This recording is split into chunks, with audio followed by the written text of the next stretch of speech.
Shodivoyning 1 metr kub gazi. Miriqib choy ichmoqchi bo'lgan Shodivoyning uyida gaz pasaydi. Shodivoy ko'chaga chiqsa, hammaning og'zida bir gap. Gaz pasayib ketdi. Kimdir turbalar muzlab qoldi desa, kimdir chet elga sotib yuboryapmiz deydi. Yana kimdir korrupsiya desa, yana kimdir yer ostida gaz qolmadi deydi.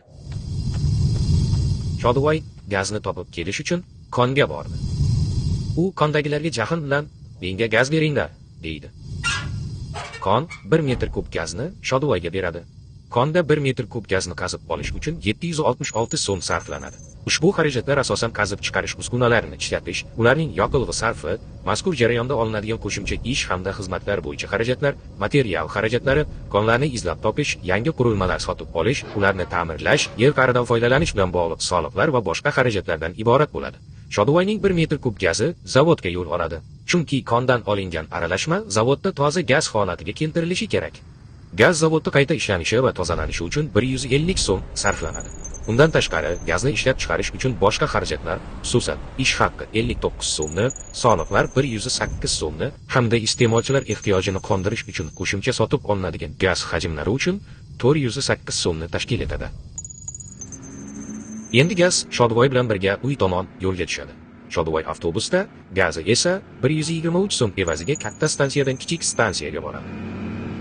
Shodivoyning xonadonigacha yetib kelishi kerak bo'lgan gaz kichik quvurlar orqali gaz taqsimlash punktlari yordamida aholi xonadonlariga taqsimlanishni boshlaydi. Taqsimlanish jarayonida ishlatiladigan kichik quvurlarni sotib olish, mavjudlarini ta'mirlash yoki yangilash, gaz hisoblagichlar sotib olish, xodimlar ish haqqi, qarz mablag'lari evaziga olingan qurilmalar bo'yicha qarz majburiyatlarini bajarish, soliqlar hamda boshqa shu kabi muhim xarajatlar uchun umumiy 383 so'm sarflanadi. Va qarabsizki, gaz uyda.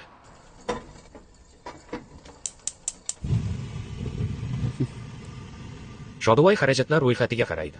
Hammasi bo'lib 1997 so'm sarf etildi.